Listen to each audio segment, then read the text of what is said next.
Globalisasi dan perspektif transkultural, diversity dalam masyarakat.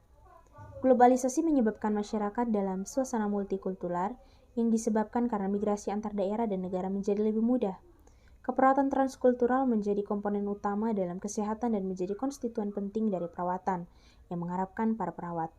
Kompeten secara budaya dalam praktik sehari-hari, perawat yang kompeten dalam budaya memiliki pengetahuan tentang budaya lain dan terampil dalam mengidentifikasi pola-pola budaya tertentu sehingga dirumuskan rencana perawatan yang akan membantu memenuhi tujuan yang telah ditetapkan untuk kesehatan pasien. Itu menurut Gustafsson pada tahun 2005. Pada era globalisasi, kemajuan teknologi, transportasi, telekomunikasi, dan informasi telah semakin menghubungkan dengan dunia dalam berbagai aspek kehidupan, dan dengan sangat cepat dan kuat masuk ke seluruh bangsa-bangsa di dunia. Dengan berbagai kemajuan tersebut, mobilitas penduduk dunia semakin meningkat, dan informasi tentang berbagai hal di dunia dengan cepat mengglobal perubahan tersebut, sehingga membawa dampak terjadinya perubahan budaya pada penduduk dunia. Penduduk dari kelompok sosiokultural yang berbeda akan mempunyai perbedaan budaya, kepercayaan, tata nilai, dan gaya hidup. Beberapa faktor tersebut secara bermakna akan mempengaruhi cara individu berespon terhadap masalah keperawatan, terhadap pemberi pelayanan keperawatan, dan terhadap keperawatan itu sendiri.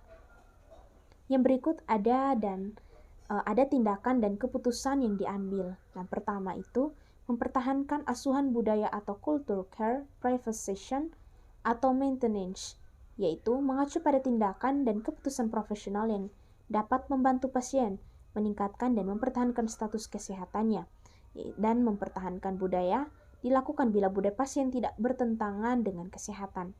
Yang kedua ada akomodasi dan negosiasi asuhan budaya atau culture care, accommodation atau negotiation, yang mengacu pada tindakan dan keputusan profesional yang akan membantu seseorang dengan budaya tertentu beradaptasi untuk memperoleh hasil akhir kesehatan yang menguntungkan dan memuaskan. Yang ketiga ada rekulturisasi dan pemulaan kembali asuhan keperawatan atau culture care, repatriating atau recruiting, yang mengacu pada tindakan dan keputusan profesional yang dapat membantu pasien mengatur kembali, mengubah atau memodifikasi gaya hidup mereka ke arah pola asuhan kesehatan yang baru, berbeda, dan lebih menguntungkan. Selain itu, kepercayaan dan nilai budaya pasien tetap dihormati dan dapat diperoleh gaya hidup yang lebih baik atau lebih sehat. Yang berikut ada konsep dan prinsip dalam teori keperawatan transkultural.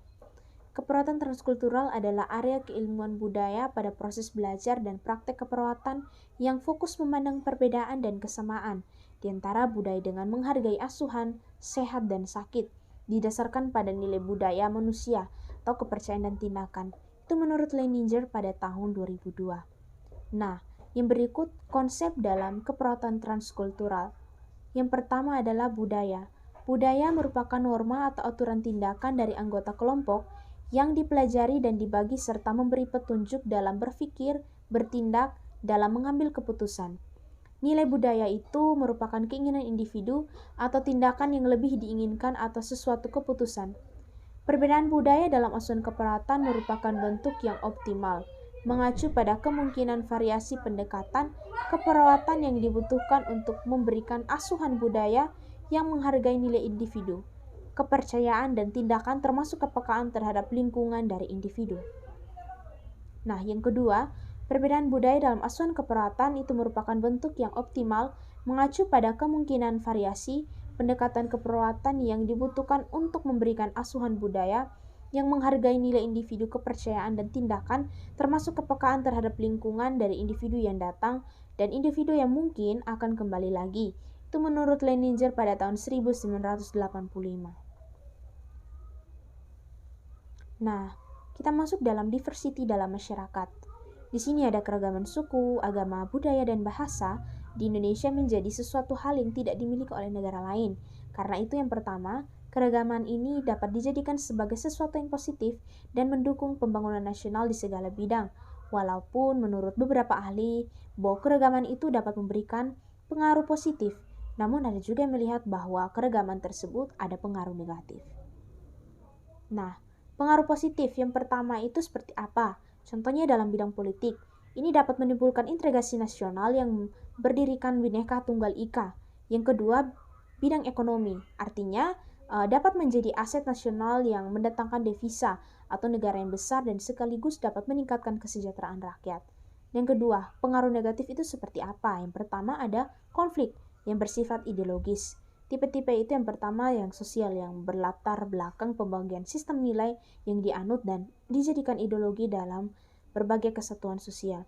Yang kedua, konflik bersifat politis. Artinya tipe konflik sosial yang berlatar belakang pembagian status, kekuasaan dan sumber-sumber ekonomi yang terbatas adanya dalam masyarakat. Menurut Koenig, di dunia hanya ada 12 negara yang memiliki etnis. Nah, ada juga alternatif pemecahan masalah yang timbul dalam masyarakat multikultural. Integrasi sosial dalam masyarakat multikultural. Pengertiannya itu menurut ahli Abdul Syabu, integritas sosial adalah menghubungkan individu dengan individu yang lainnya, sehingga terbentuk menjadi masyarakat. Menurut Vestiger, integrasi sosial terjadi apabila keseluruhan anggota dalam suatu kelompok berkemauan untuk tetap dalam kelompoknya, seolah-olah satu sama lain terkait. Nah, menurut Sarjan Suekanto, integrasi adalah penggabungan, pengendalian terhadap konflik dan penyimpangan dalam suatu sistem sosial yang membuat suatu keseluruhan dari unsur-unsur tertentu. Yang berikut ada integrasi instrumental dan ideologis. Integrasi instrumental merupakan integrasi yang tampak secara visual atau tampak dari adanya ikatan-ikatan sosial di antaranya individu-individu di dalam masyarakat. Yang berikut integrasi ideologis, yaitu integrasi yang terbentuk karena adanya ikatan spiritual atau ideologis yang kuat dan mendasar melalui proses alamiah tanpa adanya suatu ikatan tertentu. Nah, di sini ada integrasi aspek fisik, psikis, dan hubungan sosial dan prosesnya. Yang pertama, teman-teman bisa melihat aspek fisik itu dilihat dari aspek yang fisik atau wadahnya. Integrasi sosial bisa berbentuk organisasi atau paguyuban. Yang berikut, aspek psikis. Ditandai dengan adanya kesadaran diri dari setiap orang yang menyatukan diri dalam suatu wadah tertentu, sehingga mereka menjadi bagian yang utuh, merasa memiliki dan mempunyai tanggung jawab dalam kehidupan bersama. Yang ketiga, aspek hubungan sosial. Integrasi sosial bukan hanya ditandai dari intensitas atau secara khusus dalam berkomunikasi, tetapi intensitas dalam bekerja sama dan bergotong royong untuk memecahkan masalah-masalah guna memenuhi kebutuhan bersama. Yang terakhir itu aspek proses. Artinya integrasi sosial tidak dapat terjadi seketika tetapi melalui proses panjang dan rumit karena membutuhkan waktu dan prosedur tertentu. Nah, di sini ada tahapan-tahapan integrasi sosial. Tahap akomodasi itu cara penyesuaian untuk mengatasi konflik. Nah, tujuannya itu untuk mengurangi pertentangan yang terjadi antar individu atau kelompok serta mencegah meledaknya suatu pertentangan untuk sementara waktu, misalnya penundaan kenaikan bahan bakar minyak. Yang kedua ada tahap kerjasama, yakni usaha dari 2 orang atau lebih atau kelompok dengan kelompok lainnya dalam rangka untuk mencapai tujuan bersama. Kerjasama disebabkan oleh yang pertama adanya kepentingan, minat, dan perhatian yang sama, kemudian adanya kewajiban situasional atau mempunyai hak dan kewajiban yang sama di antara anggota. Yang ketiga itu dilihat dari sifatnya, kerjasama itu dibedakan menjadi kerjasama primer, yakni kerjasama pokok, yang misalnya koperasi untuk mensejahterakan anggotanya. Yang kedua itu kerjasama sekunder, yakni kerjasama luar pokok, misalnya koperasi untuk kepentingan keuntungan. Dan berikut yang keempat, itu dilihat dari jenisnya, kerjasama itu dibedahkan menjadi kerukunan, kemudian taruh-menawar atau bargaining, yakni saling memberikan usul terhadap organisasi tersebut. Yang ketiga, kooptasi atau co-optation, yakni kerjasama dalam bentuk mau menerima pendapat dan ide orang atau kelompok lain. Yang berikut ada faktor yang mempengaruhi integritas antar kelompok sosial. Yang pertama itu homogenitas kelompok, yakni semakin kecil tingkat kemajemukan masyarakat akan semakin mudah juga tercapainya integrasi. Yang kedua, besar kecilnya kelompok, yakni semakin kecil suatu kelompok akan semakin mudah untuk mencapai integrasi. Kemudian perpindahan fisik, baik yang datang maupun keluar dari suatu kelompok akan mempengaruhi terjadinya integrasi. Yang keempat, efektivitas atau efisiensi komunikasi. Adanya komunikasi efektif dan efisien dalam masyarakat akan memudahkan terjadinya integrasi. Yang berikut faktor pendorong integrasi antar kelompok sosial. Yang pertama, faktor sosial. faktor internal, yakni faktor yang mendorong dan berasal dari dalam kelompok. Faktornya yang pertama itu karena kesadaran diri sebagai makhluk sosial, yaitu makhluk yang selalu hidup bersama. Kedua, tuntunan kebutuhan yang semakin meningkat. Yang ketiga, jiwa dan semangat gotong royong. Yang kedua, faktor eksternal, yakni faktor pendorong yang berasal dari luar kelompok. Faktornya itu yang pertama karena tuntutan perkembangan zaman, persamaan kebudayaan, terbukanya kesempatan, persamaan visi, misi, dan tujuan, sikap menghargai atau toleransi terhadap kelompok lain, kemudian adanya konsensus, nilai-nilai antar kelompok sosial, yang terakhir adanya tantangan dari luar.